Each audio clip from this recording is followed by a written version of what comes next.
From subliminal recordings promising better memory and concentration to increased business success, the internet has it all. Literally, there's something for everyone who wants to listen to hidden messages. But is the key to unlocking your full potential really hidden below your conscious awareness? And do subliminals actually work? Well, I had to find out, especially given my particular approach to what I call true skepticism. Ever since I memorized over 1,700 words in Sanskrit to test the claim that certain mantras can completely silence the mind, I've always found it important to make conclusions based on actual experience because, quite frankly, I was quite blown away by what happened when my thoughts did disappear, as promised. Chitameva mahadosham, chitameva hi balakaha, chitameva mahatmayam, chitameva mahanasat. Clearly not English, is it? But subliminals? Well, I had to give it a similar go, and that's why I'm excited to share with you the results of my experiments with subliminal recordings that promise better memory. Now, why else should you care about my findings other than that I'm just some guy who memorized a bunch of Sanskrit and is a true skeptic? Well, there's a couple of reasons. First of all, I have a PhD. I have a long history of studying memory improvement, but because of the history in my PhD, I had been studying subconscious or unconscious influence long before I started teaching mnemonics. I was a film professor. I lectured on and published studies about the transfer of messages through movies, and I talked a lot about it in my previous career. So I'm kind of just fascinated about the idea that you can somehow be influenced outside of your awareness. But I'm also a very scientifically guided person, and so in my own experiments that I'm going to share with you today, I have combined some rigorous science as I understand it. I have to play around with it a little bit because I'm just one guy, so that means it's n equals 1 experimentation, number equals 1, or s equals 1, subject equals 1, and I have to form my analysis based on my skills as a scholar. So in this video, you're going to discover what I think you want to know about subliminal recordings for better memory, but without all the hype of nods that you get from celebrities, etc., on infomercials, and without the easily manufactured testimonials that you sometimes see from so-called everyday people on the products that are selling you subliminal recordings. Everyday people, I don't believe in that. I believe in extraordinariness wherever consciousness appears. And I often think of that line from the Blue Cliff Records where the student asks the teacher, "Please show me a person of enlightenment." And the teacher says, "2 eyes in a skull." We're all enlightened, always, already. The question is, do we have the memory that we want, and will subliminals help us get there? So we're going to explore today the truth claims that people have made about these recordings with a special focus on memory and a little bit of a sub-focus on business results. Because as I've been preparing this, I've been listening to a subliminal that claims it will improve my business. Well, has it all worked? Did listening to memory subliminal recordings increase my memory abilities in any way?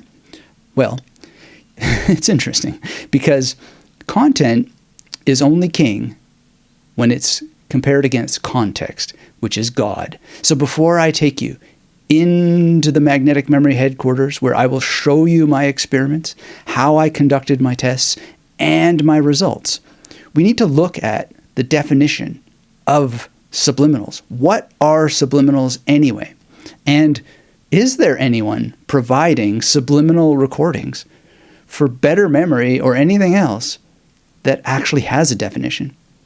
So I looked far and wide, and I really actually couldn't understand how the advocates of subliminal recordings define this term. The closest thing that I found was in a book called Subliminal Learning by Eldon Taylor. It's an eclectic approach, basically. And the book ends with a list of suppliers of subliminal recordings, none of whom seem to be in business anymore. I couldn't actually find any of those businesses to look up their recordings to test their wares.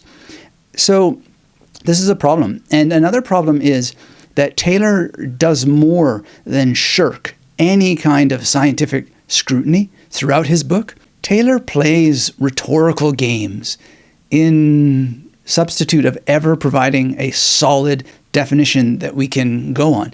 And then he takes Max Planck really out of context, I think, to basically say that the entire book has been a set of statements that throw mud at the wall to see what sticks.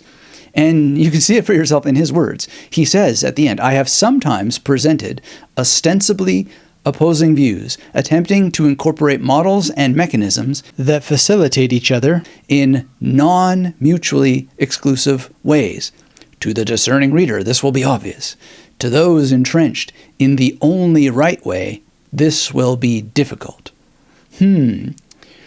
What does that mean? I mean, the Max Planck quote about intuition doesn't really help. I mean, I'm scratching my head while I'm reading this, and all I can think about is what I think in rhetoric you call the Gish Gallop.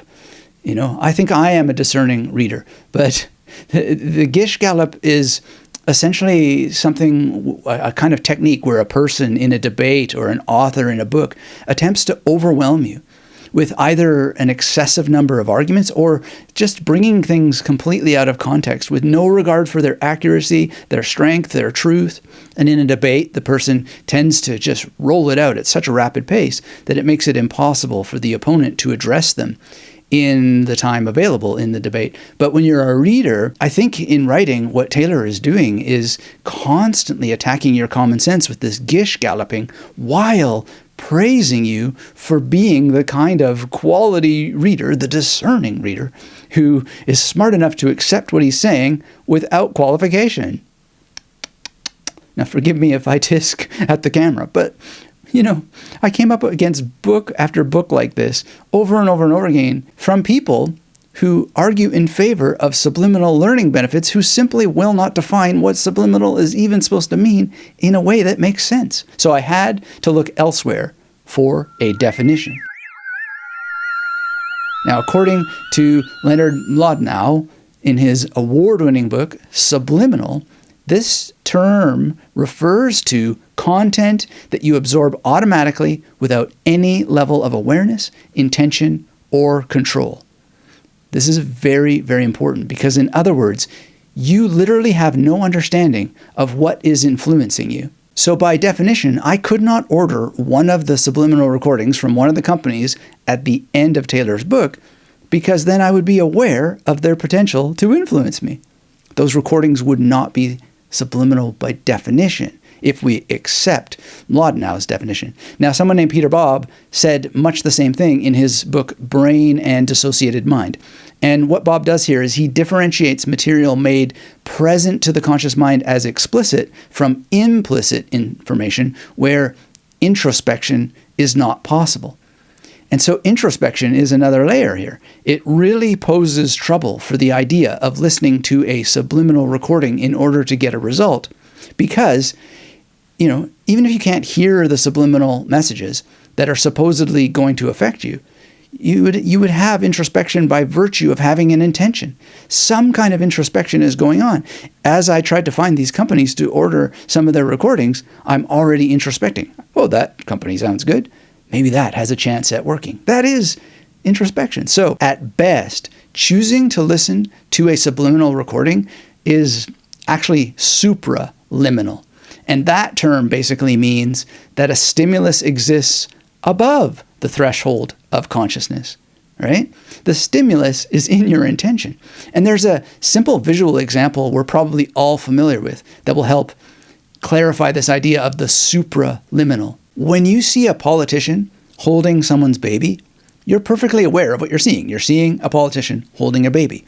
But what you might not introspect about is the arguably propagandistic meaning of the presentation. So according to the A&E's history website, Alan Lowe tracked this campaign cliche of politicians with babies back to Andrew Jackson's New Jersey tour of 1833.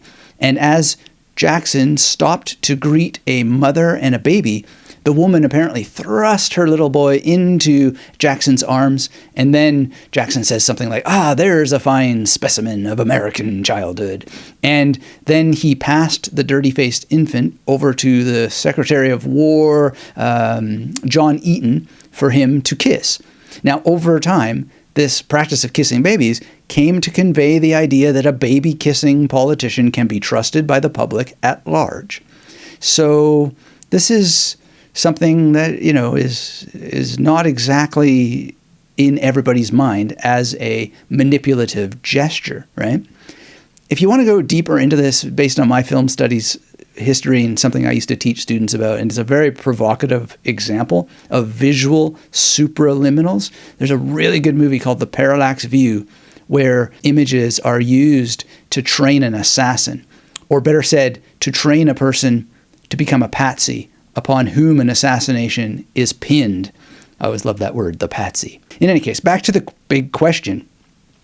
If subliminals are going to work, well, how are they going to work if you are aware that you're listening to a thing when the definition of subliminal means that you're not supposed to be aware of it? Well, Mlodinow brings us a nuanced answer. It brings together social psychology, cognitive psychology, and neuroscience. If you don't have time for his book, you can watch his Google talk. It's really quite good, cuts to the chase, but I would suggest doing both.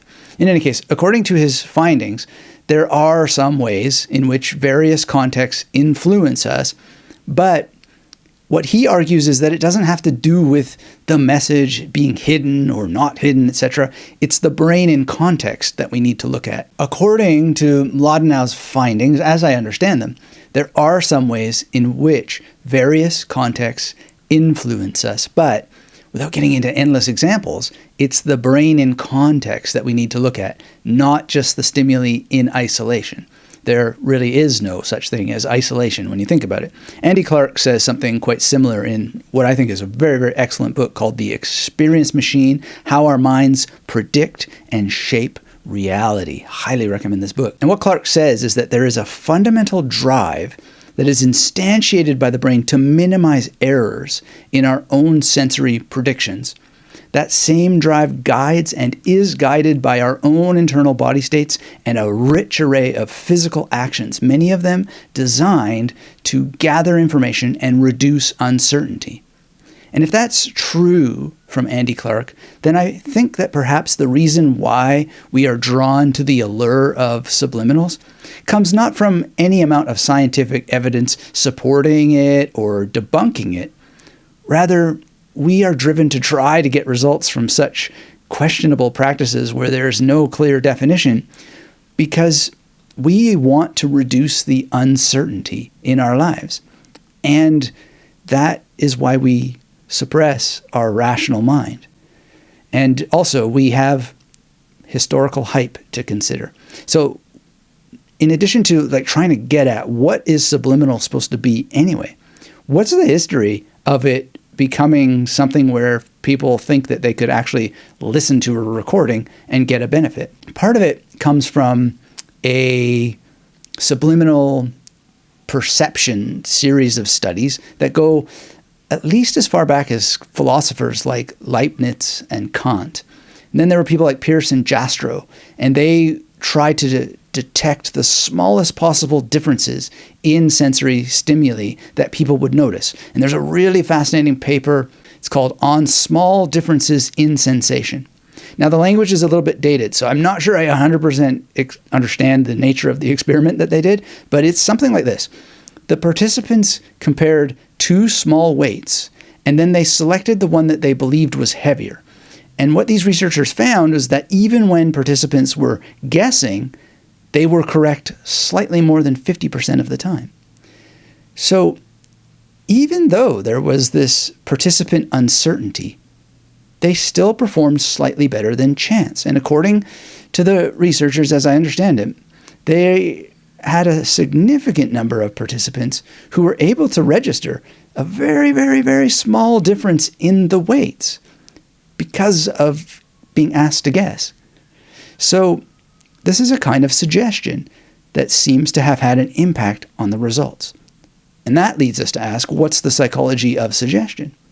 Well, following these researchers, Pierce and Jastrow, someone named Boris Sidis studied ways that unnoticed stimuli could affect the behavior, and he wrote a book called The Psychology of Suggestion. This is 1898. And Sidis identified a number of contexts in which suggestibility might take place.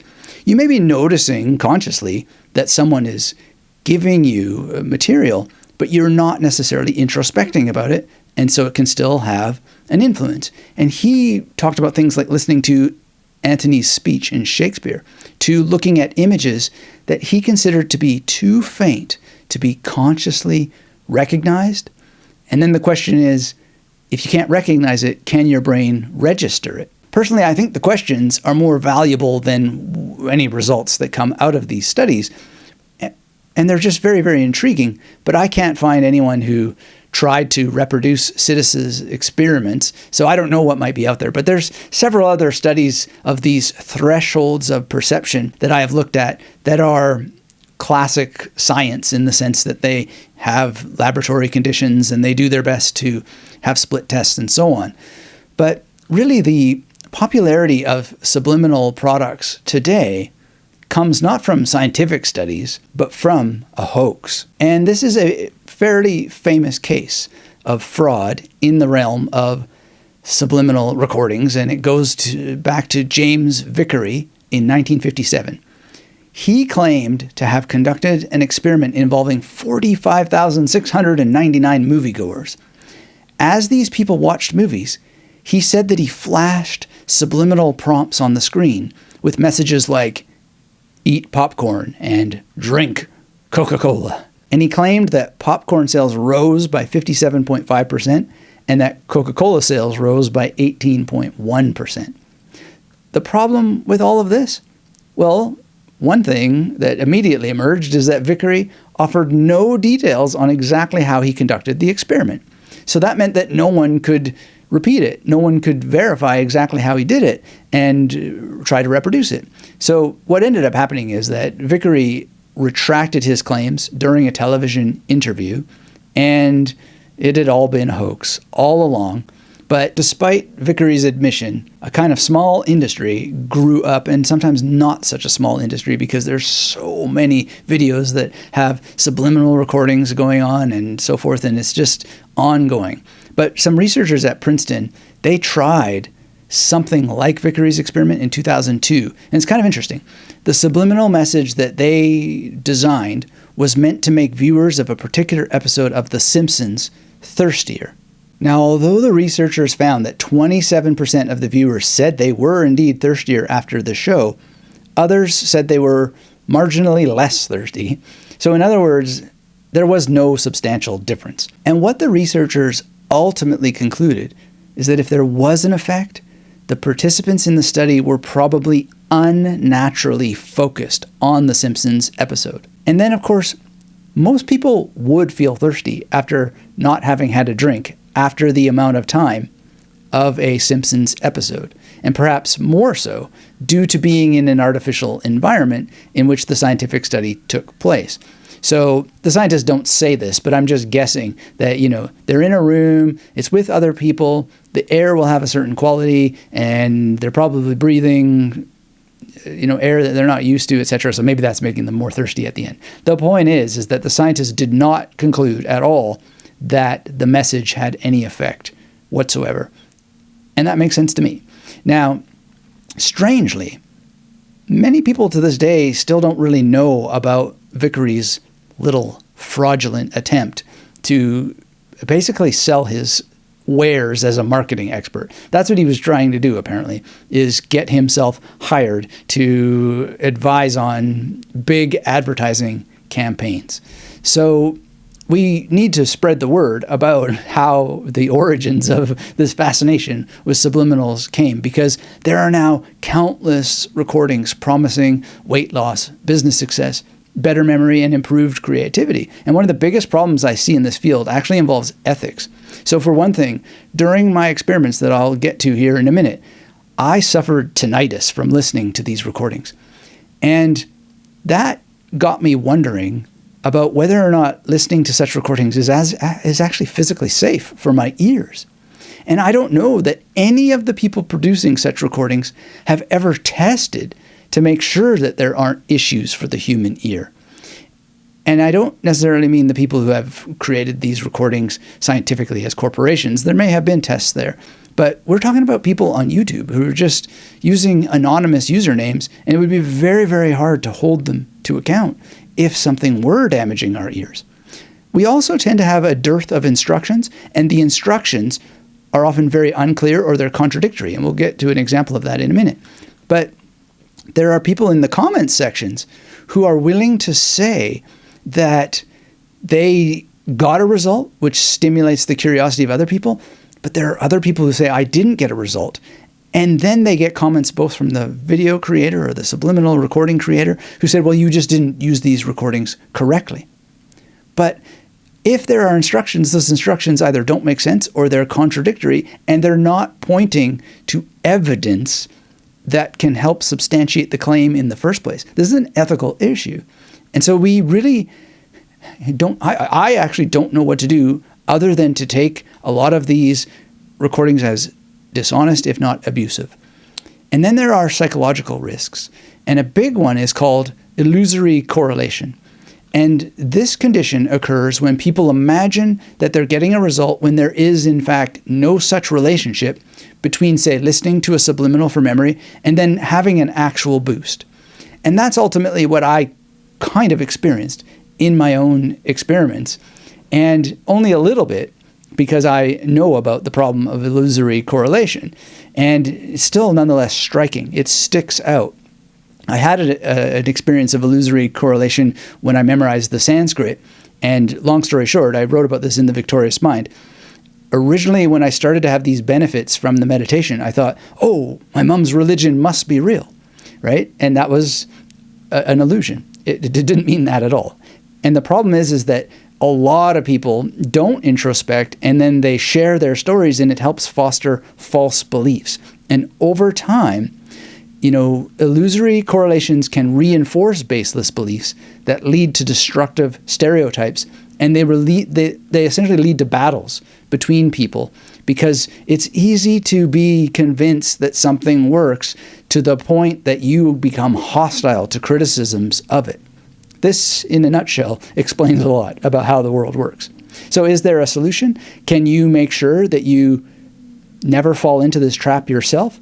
Well, yes, and you have to apply critical thinking, which can be hard work, but ideally, you apply critical thinking to your own experiments, or at least that's the standard that I've chosen to hold myself to, which is exactly what I've done. So, if you're ready to take my experiments in the context of what that I've just covered here, and I think is very, very important to do so, put things in the larger picture. Here is what happened when I conducted experiments testing subliminals for better memory on myself. This is very distracting. What's that, Dr. Forget? Oh, we're not done with context? We need a little bit more context? You're right. I did forget about that. Sorry.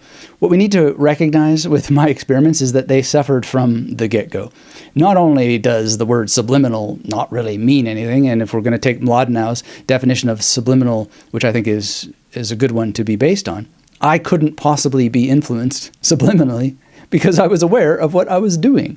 And being able to introspect on what I've done, well, obviously, and I did it, and that's anathema to the concept. So the bankrupt charlatans who create these things, they just seem to have no problem with pouring subliminal audio programs into the market and for free on the internet. But I thought, I'm going to try this anyway. Let's give them the benefit of the doubt. Maybe there's a supraliminal benefit that I would get, etc. So now, is context over yet, Dr. Forget? No, he's not entirely sure himself. He's forgotten. But in any case, experiment number 1, binaural beats versus subliminal memory improvement training. So what I wanted to do was have a split test. And before starting the first experiment, what I did is I dug up my old baseline from the last time I trained with memorizing words from a screen. Now, I've never been very good at memorizing words from screens, and I tend to do a lot better when I memorize them from physical books.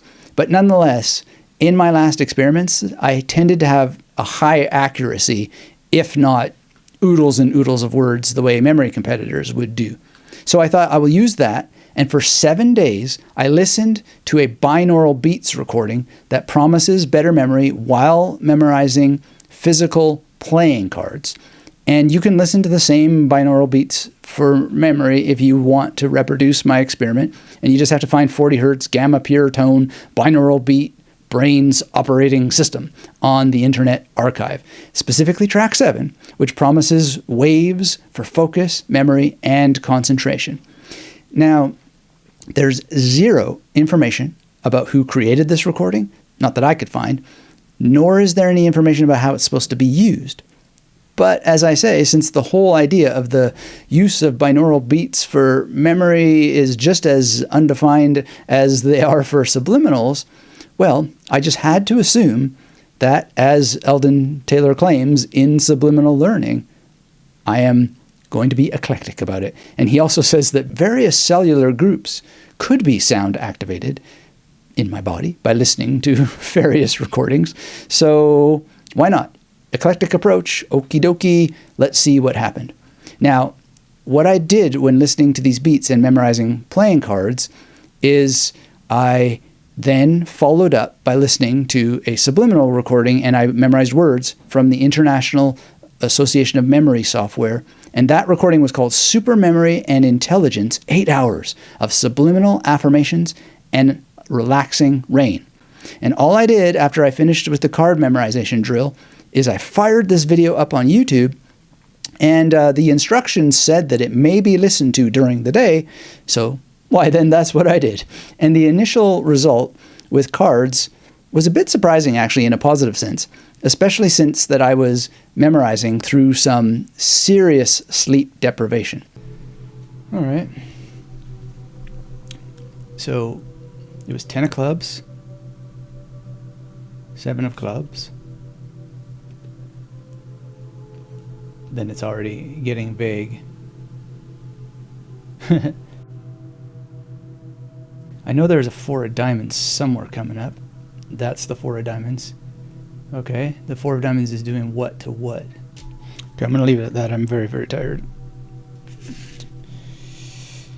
And I'm not even doing it, so I got to really focus on actually doing the technique here. So I'm going to go through one more time. Is that right? Okay, so...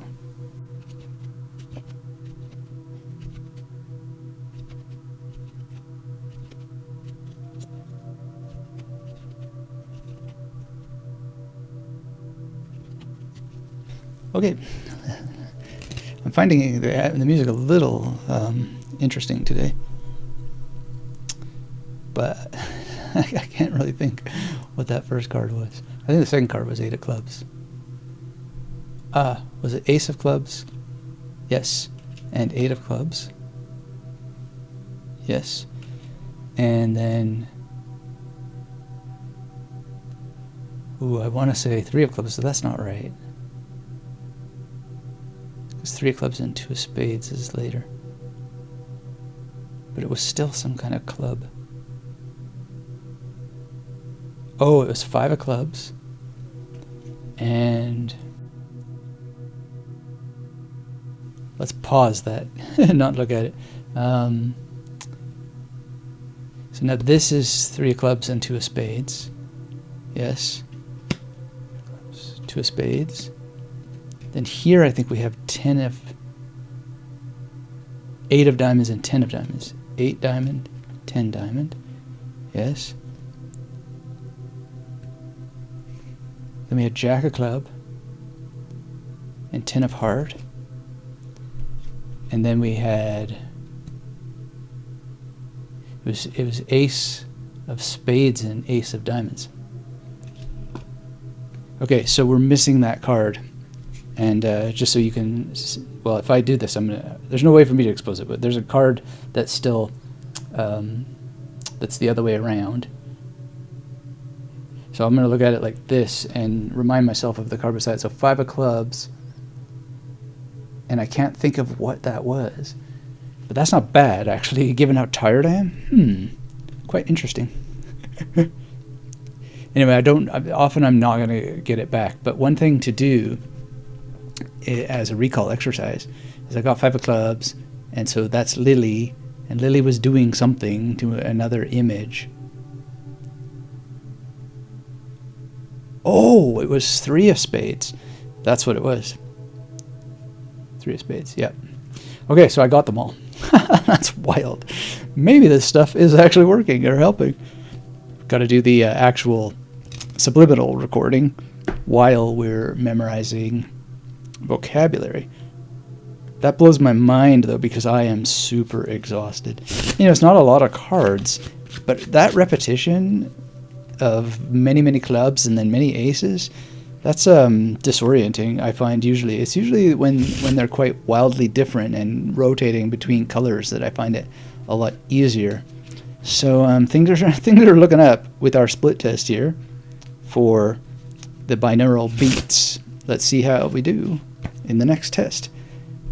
See you then.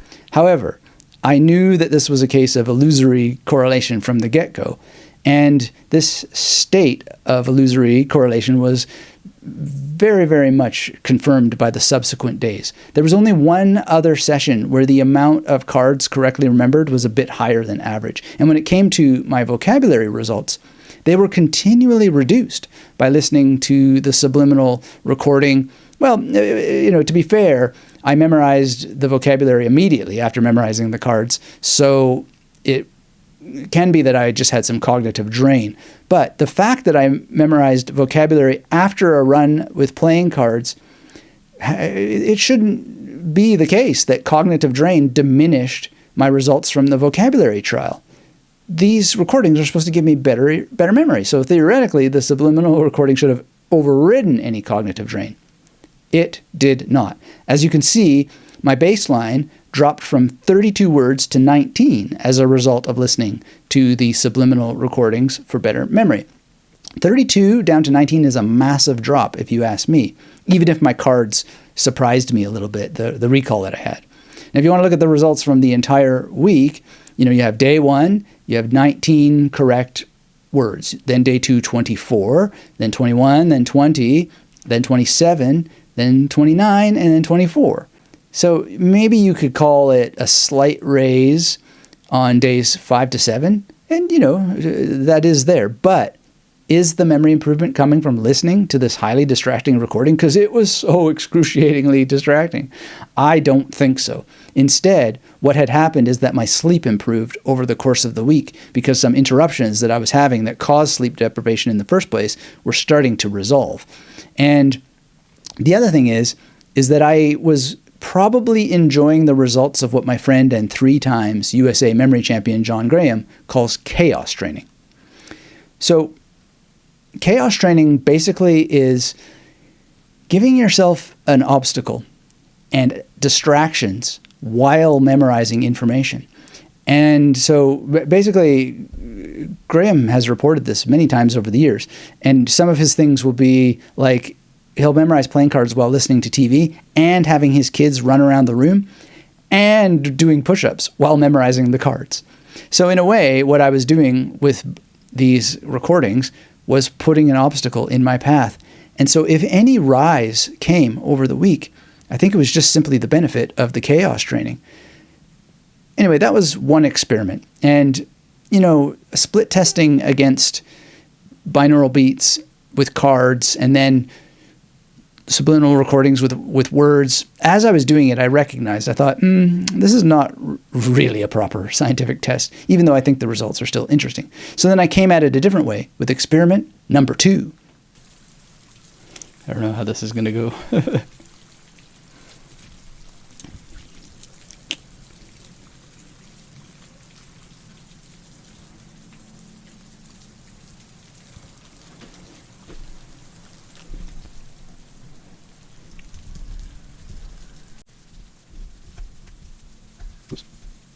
Thanks, video.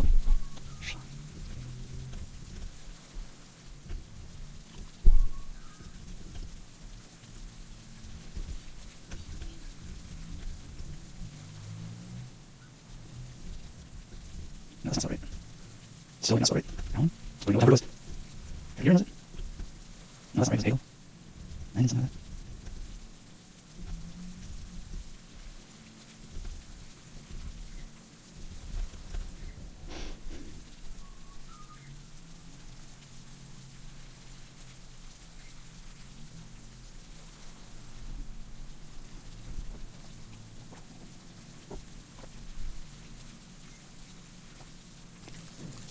Ah.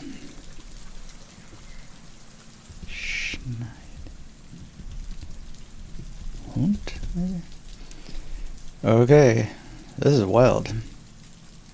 There's the words I don't even think I know are that one, and I think that's spelt wrong, but I don't know how else you would spell it. And that's probably wrong, but it was something like that.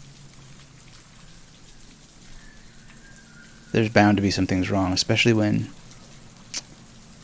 certain words are not capitalized. I'll probably get banged for that, but let's see how we did.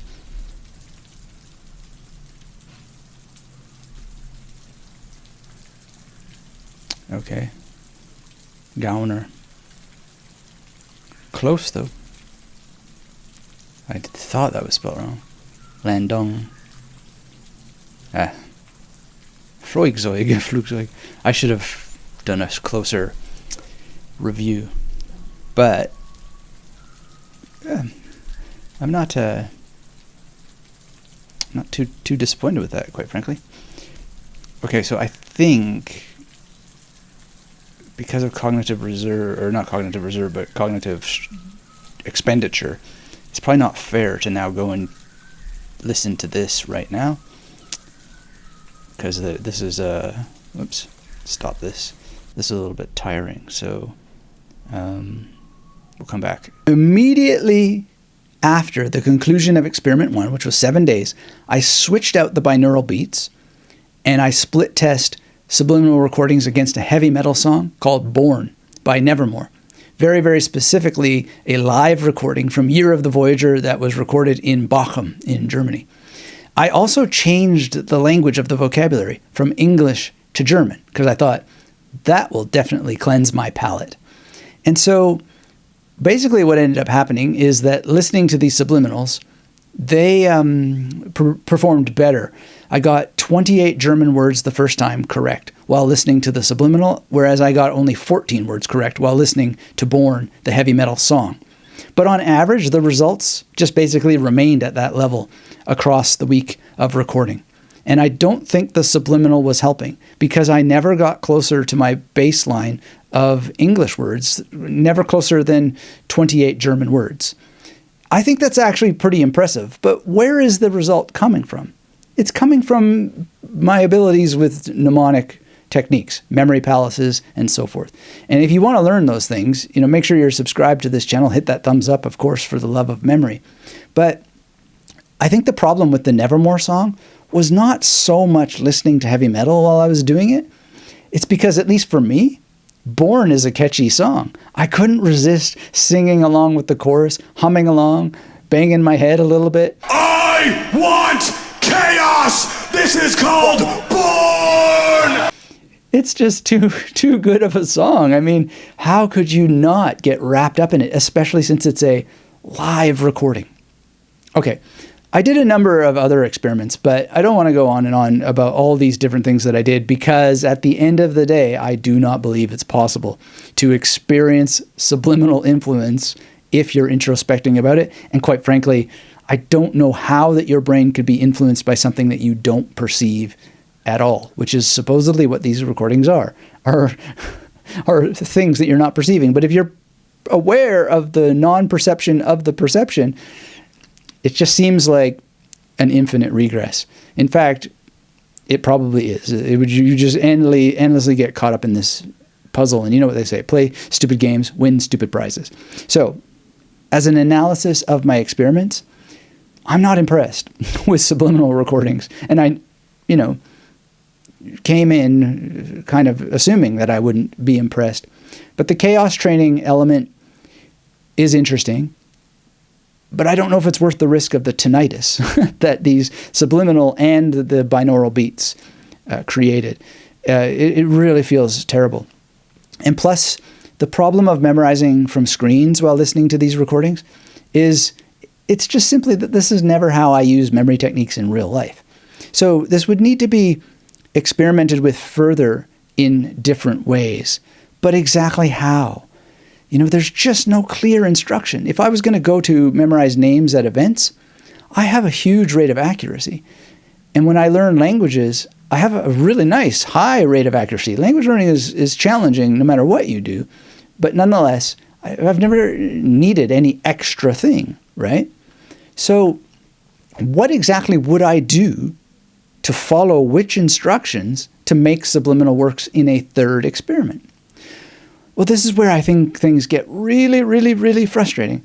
You know, there's a YouTuber I came across who typifies the problem with the promises that these people make. And this is where some of the business things came in.